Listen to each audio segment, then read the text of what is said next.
Megastar Chiranjeevi మొదటిసారిగా emotional అయ్యారు. Recent గా చిరంజీవిపై వచ్చిన కాంట్రవర్సీ అంత ఇంత కాదు. మెగా ఫ్యామిలీలో రీసెంట్ గా ట్విన్స్ వచ్చిన సంగతి మనందరికీ తెలిసిందే. మెగాస్టార్ కోరుకుంటున్నట్లుగానే ఆ ట్విన్స్ లో మెగా వారసుడు కూడా వచ్చేశారు. ఈ మధ్య మెగాస్టార్ చిరంజీవిపై నెగటివ్ కామెంట్స్ చేస్తున్నారు నెటిజన్లు. దీనికి కారణం కూడా మనందరికీ తెలిసిందే. మెగా వారసుడు వచ్చారంటూ చిరంజీవి చెప్పడం కాంట్రవర్సీ క్రియేట్ అయ్యింది. ఇక నెటిజన్లంతా మెగాస్టార్ పై నెగటివ్ కామెంట్స్ చేస్తూ నానా రచ్చ చేస్తున్నారు. ఈ సమయంలోనే మెగా కోడలు చిరంజీవి తమ్ముడైన నాగబాబు కోడలు లావణ్య త్రిపాఠి ఒక నెగటివ్ కామెంట్ కి ఫైర్ అయింది. మెగాస్టార్ ఇంట్లో ఎలా ఉంటారో మీకు తెలియనప్పుడు ఒక్క వర్డ్ పట్టుకొని నెగటివ్ గా స్ప్రెడ్ చేయకూడదు. ఆయన ఇంట్లో ఆడవాళ్ళకి చాలా రెస్పెక్ట్ ఇస్తారు.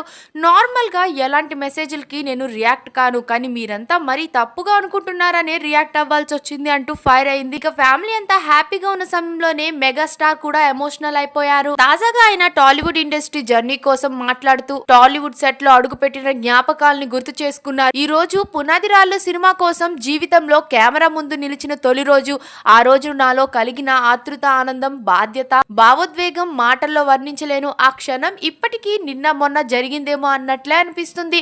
ఒక అందమైన చందమామ కథ లాంటి అనుభూతి అంటూ ఓ ప్రత్యేకమైన సందర్భంలో నాకు తొలి అవకాశం ఇచ్చిన మూవీ డైరెక్టర్, ప్రొడ్యూసర్ హృదయపూర్వకంగా కృతజ్ఞతలు తెలియజేసుకుంటున్నాను. వారి నమ్మకం, ప్రోత్సాహంతో వచ్చిన అవకాశంతో యాక్టింగ్ లో నా ప్రయాణానికి పునాదిరాళ్లు పడ్డాయి. ఆ రోజు నుంచి ఈ రోజు వరకు నన్ను ఆదరిస్తున్న, ఆశీర్వదిస్తున్న ప్రేక్షకులందరికీ నా కృతజ్ఞతలు అంటూ ఎమోషనల్ అయ్యారు.